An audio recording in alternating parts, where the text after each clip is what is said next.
10 வருடத்துக்கு மேலே diabetic patient ஆகிட்டுனா பாதிக்கப்படுறக்கூடிய first உறுப்பு என்ன கேட்டிங்கன்னா கிட்னி தான்.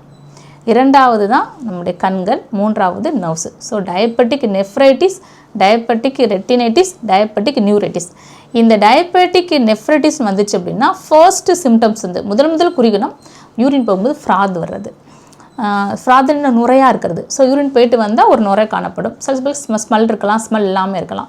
அப்போ அந்த யூரின் டெஸ்ட் எடுத்துகிட்டு பார்க்கும்போது வந்து ஆல்புமின் எத்தனை ப்ளஸ் இருக்குது, அதாவது நீங்கள் சாப்பிடக்கூடிய உணவில் ப்ரோட்டீன்ஸு லீக் ஆகுதா, ப்ரோட்டீன்ஸு உடம்புக்கு தேவை, ஆல்புமின் தேவை. இதை ஸ்டாப் பண்ணுறது தான் ஒரு கிட்னியோட முக்கியமான கடமை.